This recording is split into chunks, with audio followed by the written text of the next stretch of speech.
गुरु जी ने जो कुछ भी हमारे लिए किया है, उसके लिए मैं उनका आभार और कृतज्ञता प्रकट करने में असमर्थ हूँ। जब उन्होंने हमें संरक्षण दिया, तब चिकित्सकों ने अदिति को पूर्ण स्वस्थ करने में अपनी असमर्थता व्यक्त कर दी थी। उसका रोग निवारण उनकी दिव्य शक्तियों का प्रत्यक्ष प्रमाण है। शब्द गुरु जी की महानता व्यक्त नहीं कर सकते। उन्होंने हमारा जीवन परिवर्तित कर दिया है, आस्था से ऊर्जा और स्फूर्ति प्रदान करी है, हमें वातावरण के प्रति अधिक सहनशील बनाया है, स्थितियों को स्वीकार करना सिखाया है और हम में साहस और शक्ति का समावेश किया है। वह छप्पर फाड़ कर देते हैं और बदले में मात्र पूर्ण निर्विवाद आस्था की आशा करते हैं। हमें अपने जीवन का नवीन अर्थ मिला है। उन्होंने हमें प्रचुर मात्रा में आगे बढ़ने की आशा, दृढ़ता और सामर्थ्य भी दिया है। उन्होंने हमें सुयोग्य मानव बना दिया है। मेरा विश्वास है कि वह परमात्मा के अवतार हैं। उन्हें चाहे किसी भी नाम जैसे शिव, कृष्ण या गुरु नानक से पुकार लें, वह तो एक रूप में ही सब हैं। हमारे जीवन के सब चमत्कार दिव्य शक्ति से ही संभव थे। मैं सदा उनकी शरण में रहने की विनती करती हूँ। वह अनुयायी धन्य हैं जो बिना किसी इच्छा से उनकी सेवा करते हैं। उनके परिवार में, उनकी छत्र छाया में सब एक समान है। वह सबको अनुभव, सुख और दुख बंटवा कर, जैसा एक परिवार में सदा होता रहा है, सच्ची नम्रता और दीनता का पाठ देते हैं। वास्तव में हम उन्हें इस विशाल ब्रह्मांड में मानव ब्रह्मा के रूप में देखते हैं। गुरु जी के बारे में इतना कुछ कहना अभी भी शेष है। मुझे अपना यथास्थान दिखाने की उनकी अनोखी शैली, मंगा नाकर या यूं ही तुरदी फिरदी हैं पंडिता दे कोल ते लेकर उनकी रहस्यमय मधुर दिव्य मुस्कान, या फिर घर में अचानक वह सुगंध जो उनकी प्रत्यक्ष उपस्थिति की ओर संकेत देती है। फिर वह ऊम जो अचानक ही पहले घर में उनके सब कैलेंडरों पर प्रकट हुए और उसके पश्चात घर के पूरे फर्श पर सैकड़ों की संख्या में छपे हुए दिखाई दिए, कि समझ नहीं आ रहा था कि चलते हुए कहाँ पाँव रखें। जब मैंने उनसे इसका उल्लेख किया तो वह बोले, देख दी चल। फिर एक बार उनके द्वारा अभिमंत्रित ताम्र लोटे के जल का स्वाद उसी अमृत सा हो गया था जो उन्होंने उससे पूर्व चखाया था। गुरु जी की सबसे प्रमुख बात है कि उनसे सहजता से बिना झिझक बात की जा सकती है। ऐसी चिंता कभी नहीं हुई या ऐसा प्रतीत हुआ हो कि उन्होंने हमारी बात नहीं सुनी और हमारी किसी समस्या का समाधान नहीं किया हो। विश्वास पूर्वक मैं यह निष्कर्ष निकाल सकती हूँ कि किसी को अपने कष्ट बताने की भी आवश्यकता नहीं है। विनती है कि वह हमें सदा अपने संरक्षण में बनाए रखें। नानक चिंता मत कर। मैं गुड़गांव के सेक्टर 56 में 2003 में रहने के लिए आया। मुझे पता लगा कि यहाँ पर कोई भी मंदिर नहीं है। प्रभु कृपा से मेरी पहल पर मंदिर निर्माण के लिए स्थानीय नागरिकों का एक संगठन बनाया गया। थोड़े समय पश्चात फरवरी 2004 में हरियाणा नगर विकास निगम ने धार्मिक स्थान बनाने के लिए 1000 वर्ग गज भूमि खंड देने का निर्णय लिया। हमारे संगठन ने सेक्टर 56 में ऐसे एक भूमि खंड के लिए आवेदन किया। हमारे क्षेत्र में हो रहे योग और प्राणायाम सत्रों के माध्यम से मैं कमांडर शर्मा के संपर्क में आया। उन्होंने मुझे गुरुजी महाराज के बारे में बताया और कैसे उनके परिवार को उनका आशीर्वाद मिला था। कमांडर ने यह सुझाव भी दिया कि यदि संगठन के सदस्य गुरुजी के पास जाकर उनसे अनुग्रह करें तो मंदिर निश्चित बन जाएगा।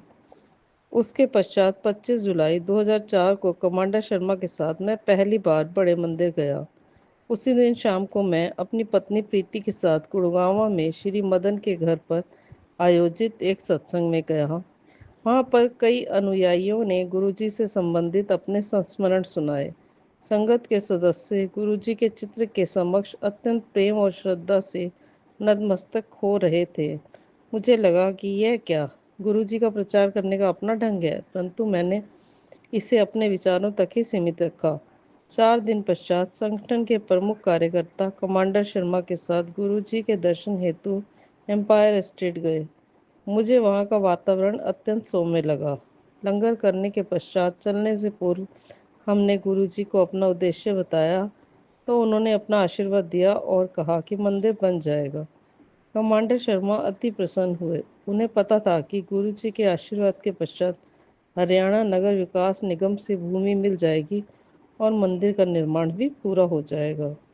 भूमि आवंटन में अत्यधिक प्रतिस्पर्धा थी, किंतु गुरु कृपा से हमारे संगठन सनातन धर्म और समाज कल्याण संगठन को दिसंबर 2004 में भूमि मिली। फलस्वरूप संगठन में आजीवन सदस्य सम्मिलित हो गए। 14 फरवरी 2006 को गुरु जी की कृपा और सेक्टर से 56 सेक्टर के निवासियों के सहयोग से मंदिर का निर्माण पूर्ण हुआ। चूंकि मुझे गुरु जी के यहाँ अच्छा लग रहा था, मैंने प्रीति से पूछा कि वहाँ पर चलना चाहेगी, तो उसने मान लिया। हम एम्पायर स्टेट रविवार 1 अगस्त 2004 को गए। वहाँ से लौटते हुए एक भक्त ने गुरु जी का एक चित्र दिखाया। मेरी पत्नी की शल्य क्रिया टली। दर्शन के पश्चात प्रीति अति प्रसन्न थी और उसने कहा कि वह बहुत समय से गुरु जी जैसे स्थान जहाँ शांति प्राप्त हो की कल्पना करती रही थी। 1998 से प्रीति को अनेक स्वास्थ्य समस्याएं थी। उसके गर्भकाल अस्थानता थी, अंडाशय के पुटक और गर्भाशय के गुल्मा थे। हम होम्योपैथी, आयुर्वेदिक और एलोपैथिक के दवाइयों के चिकित्सक के चक्कर काटते रहे, किंतु उपचार नहीं हो सका। अगस्त 2003 में हुई उनकी शल्य क्रिया में उसके अंडाशय और गर्भाशय निकाल दिए गए। यद्यपि उसे 2 माह कोई समस्या नहीं हुई, लेकिन उसके बाद उसकी वेदना फिर आरंभ हो गई थी और चिकित्सक उसका निदान नहीं कर पा रहे थे। खुद कुछ ने कहा कि उसे स्नायु शूल था, अन्य कह रहे थे उसके गुर्दे में पथरी या उदर शूल था। सारांश में चिकित्सक अपने ही निर्णय पर एकमत नहीं थे। गुरुजी के दर्शनों के 3 दिन बाद 5 अगस्त 2005 को रात्रि में प्रीति की गुर्दे के क्षेत्र में अत्यधिक पीड़ा हुई। दर्द निवारक औषधियों से लाभ नहीं हुआ। प्रातः उसकी पीड़ा कम थी, पर रात को फिर वही स्थिति हो जाती। प्रीति ने प्रश्न किया कि गुरुजी का चित्र घर में होने के बाद भी उसकी स्थिति में सुधार क्यों नहीं हुआ। 6 अगस्त को हम अपने चिकित्सक के पास गए। उन्होंने इस परीक्षण को करवाने के लिए कहा। उसी समय संध्या को उसने बताया कि पहले हुई शल्य क्रिया में केवल एक अंडाशय निकाला गया था, दूसरा अभी भी अंदर ही था और गर्भकला अस्थानता के कारण उस अंडाशय पर एक विशाल पुटक बन गया था। यह पुटक गुर्दे पर दबाव डालता रहता था, जिससे वह अपने सामान्य आकार से दुगना हो गया था। इस प्रकार गुरुजी महाराज के प्रथम दर्शन के 5 दिन बाद ही प्रीति के स्वास्थ्य समस्या का निदान भी हो गया। चिकित्सकों ने तुरंत शल्य क्रिया करने का परामर्श दिया। अगले दिन रात्रि को 11:30 बजे हम प्रीति को गंभीर अवस्था में चिकित्सालय ले जा रहे थे। हम मार्ग में थोड़ी देर के लिए एम्पायर स्टेट में गुरुजी का आशीर्वाद लेने के लिए रुके। गुरुजी ने प्रीति को आशीष देकर आश्वस्त किया कि सब ठीक हो जाएगा। हम चिकित्सालय पहुंचे। मैंने अपनी जेब में गुरुजी का चित्र रख लिया। 7 अगस्त को प्रीति के अनेक परीक्षण हुए और औषधियाँ दी गई। 3 दिन के उपरांत उसे वहां से निवृत्त करते हुए अपोलो अस्पताल में एक महत्वपूर्ण शल्य चिकित्सा कराने के लिए कहा गया। 12 अगस्त को बृहस्पतिवार का दिन था और उस दिन गुरुजी के पास हम जा सकते थे। जब मैंने प्रीति से पूछा कि वह चल पाएगी, तो उसने हाँ कहा और कहा कि हम गुरुजी के पास जाएंगे। वहाँ से निकलने पर प्रीति ने मुझे बताया कि उसने मन ही मन गुरुजी से इस प्रकार प्रार्थना की थी, पिछले वर्ष मेरी शल्य चिकित्सा हो चुकी है और वह अत्यंत पीड़ादायक होती है। अगले सप्ताह मुझे फिर ऐसी ही बड़ी शल्य क्रिया करवानी है। मैं कितनी करवा सकती हूँ? मैं शल्य क्रिया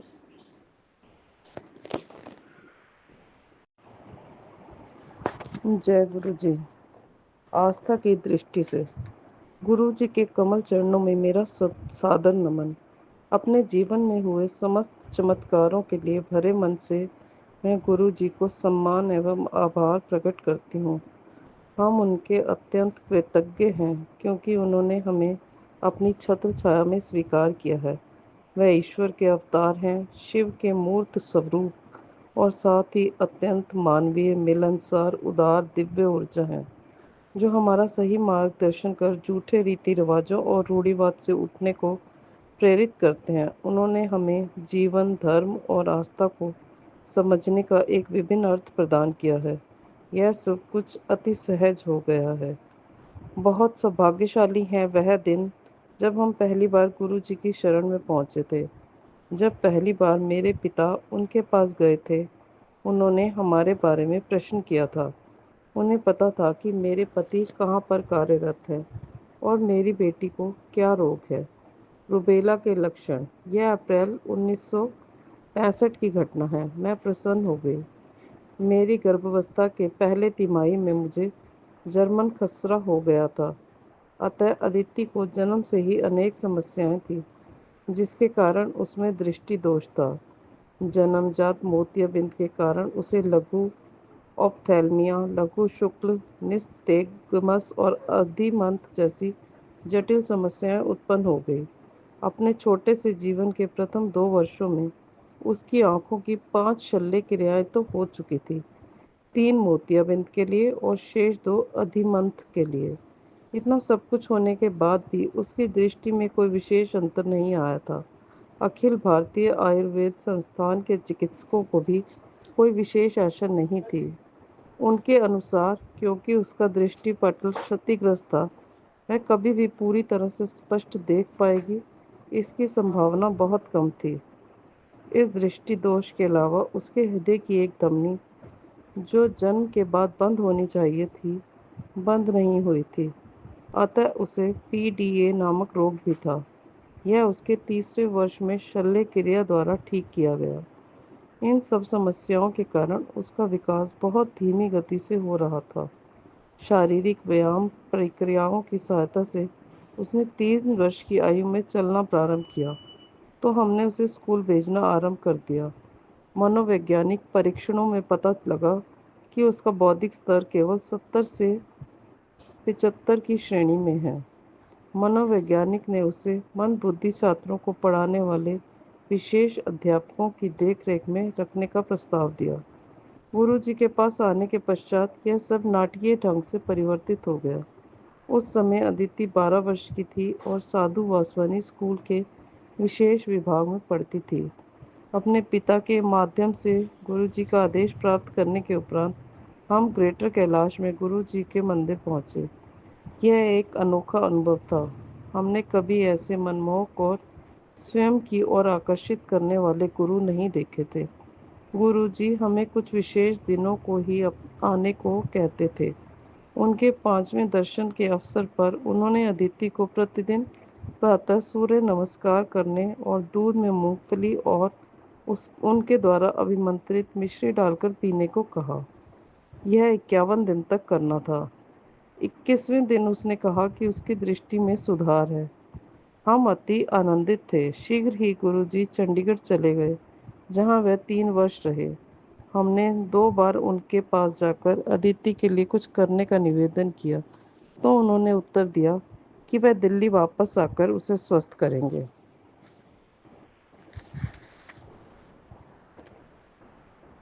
1968 को बैसाखी के दिन जब गुरुजी का फ़ोन आया, तो उन्होंने उस दिन शाम को सुल्तानपुर में स्थित एम्पायर एस्टेट में आने के लिए कहा, तो मेरी प्रसन्नता का ठिकाना नहीं रहा। उसके बाद मैं बार बार उनसे अदिति का उपचार करने का आग्रह करती रही। उन्होंने किया, पर अपने ढंग से। जून 1968 में एक दिन वह हमारे घर आए। अगले दिन ही हम पुनः आनंदित हुए जब अदिति समाचार पत्र और अपनी 10वीं कक्षा की पुस्तक के छोटे अक्षर भी पढ़ पाई, जो पहले नहीं कर पाती थी। यह दिव्य हस्तक्षेप नहीं तो और क्या है। ऐसा चमत्कार तो केवल ईश्वर से ही संभव है। उसके बाद अदिति के सब भौतिक परिणामों में भी अभूतपूर्व वृद्धि हुई। उसने 10वीं, 12वीं और स्नातक के प्रथम वर्ष की परीक्षाएं प्रथम श्रेणी में उत्तीर्ण की हैं और अब वह समाज विज्ञान में स्नातक कर रही है। जीवन के वह काले बादल अब छट गए हैं। 13 वर्ष पूर्व हमें विश्वास नहीं था कि यह सब वो करने में सक्षम हो पाएगी। गुरु जी के आशीर्वाद से अदिति में अत्यधिक सुधार हुआ। न केवल उसकी दृष्टि दोनों दूर और निकट की बहुत अच्छी हो गई हैं, उसकी स्मरण शक्ति भी बहुत उन्नत हुई है। पिछले वर्ष 2007 में जब उसका दृष्टि परीक्षण हुआ तो वह एक और पंक्ति पढ़ पाई थी। अदिति अब एक आत्मविश्वासी किशोरी है। मेरे लिए इसका क्या अर्थ है? उसके भविष्य की चिंता छोड़कर मुझे विश्वास हो गया है कि गुरुजी उसका ध्यान रखेंगे। मुझे अब शांति प्राप्त हो गई है और मैंने संसार से प्रश्न करना छोड़ दिया है। मैं क्यों? मेरी प्रथम संतान के साथ ही ऐसा क्यों हुआ? गुरुजी ने न केवल हमारे जीवन की समस्याओं का सामना करना सिखाया है, उनमें आस्था होने के कारण हमें विश्वास है कि उनकी छत्र छाया हमारे ऊपर बनी हुई है और कुछ प्रतिकूल नहीं हो सकता। मृत्यु को धोखा 3 बार। गुरु जी की कृपा के पात्र मेरे परिवार के अन्य सदस्य भी रहे हैं। उन्होंने मेरे पति को 3 बार मृत्यु का ग्रास बनने से रोका है। पहली बार वह जिस टैक्सी में यात्रा कर रहे थे वह सीधे जाकर एक अशोक लेलैंड ट्रक से टकरा गई। उसकी अवस्था इतनी विकृत हो गई थी कि देखने वालों ने सोचा कि कोई भी यात्री जीवित नहीं बचा होगा। दुर्घटना से कुछ ही पल पूर्व उन्हें झपकी आ गई थी। फिर भी उनको केवल भौं, ठोड़ी और एक दांत पर थोड़ी सी चोटें आई और वह बच गए। उनकी भौं और ठोड़ी पर कुछ टांके अवश्य लगे। आश्चर्यजनक रूप से उन्होंने वारंगल से अपनी यात्रा आरंभ करने से पूर्व शिव मंदिर में जल अर्पित किया था और विशेष पूजा की थी, जो साधारणतः वह ऐसे अवसरों पर नहीं करते। फिर हम कहते नहीं हैं कि गुरुजी ही शिव है। 13 दिसंबर 2001 में जब आतंकवादियों ने संसद भवन पर आक्रमण किया था तो मेरे पति उससे कुछ क्षण प्रवेश करने वाले अंतिम व्यक्ति थे। उनके घुसने के तुरंत बाद गोलियों की ध्वनि से वातावरण गूंज उठा और जिस सुरक्षा कर्मचारी ने उनको प्रवेश करवाया था उसकी भी मृत्यु हो गई। निश्चित रूप से गुरुजी मेरे पति की रक्षा कर रहे थे। तीसरा अवसर श्रीनगर के गोल्फ मैदान में आया। अंधेरा होने के बाद मेरे पति के मन में वहां टहलने का मूर्खतापूर्ण विचार आया और वह घूमने निकल पड़े। एक मोड़ पर उन्हें लगा कि उन्होंने एक कुत्ते को थोड़ी दूरी पर देखा है। वह आश्चर्यचकित थे कि इतनी सुरक्षा होने के बाद भी कोई आवारा कुत्ता कैसे प्रवेश कर सकता है कि उसी समय उस प्राणी ने उनमें रुचि दिखाकर उनकी ओर बढ़ना शुरू कर दिया। तब उन्हें आभास हुआ कि पूंछ हिलाता हुआ वह प्राणी पूर्ण विकसित तेंदुआ और अविश्वसनीय रूप से उस तेंदुए ने उनकी आज्ञा का पालन किया। जब वह वहां से चले तो उसे तेंदुए ने मेरे पति का पीछा भी नहीं किया। गुरुजी द्वारा रक्षा का एक और स्पष्ट प्रमाण। गुरुजी ने न केवल मेरे पति की जीवन रक्षा की है, उनकी वृत्ति पर भी दया की है। उन्हीं के आशीर्वाद से मेरे पति को पदोन्नति और स्थानांतरण मिले। त्रुटिहीन रिपोर्ट होते हुए भी मेरे पति की उन्नति में बाधाएं थी। केवल गुरुजी के आशीर्वाद से उनको सचिव श्रेणी में स्थान मिला और दिल्ली आने से पूर्व वह श्रीनगर जैसे प्रमुख स्थान में रहे। 1967 में मेरा पुत्र एक मोटरसाइकिल के पीछे बिना हेलमेट के यात्रा कर रहा था। एक तेजी से जाती हुई कार से दुर्घटना हो गई। उस समय कुछ भी हो सकता था, जैसे गंभीर चोटों के कारण गर्दन की मोच या पक्षाघात। चमत्कार से वह थोड़ी सी चोटों के साथ बच गया। जब स्वस्थ होकर मेरा बेटा गुरुजी के पास गया तो उन्होंने उसे बताया कि उन्होंने उसकी जीवन रक्षा की थी। पान के पत्तों से श्वसनी ऐंठन का उपचार। मुझे भी गुरुजी ने अपने स्नेह से वंचित नहीं रखा है। 20 वर्ष से पूर्व मुझे अस्थमा से के दौरे पड़ते थे और मैं अक्सर स्टीरॉयड की गोलियां खाती थी। मैंने सदा गुरुजी से अपने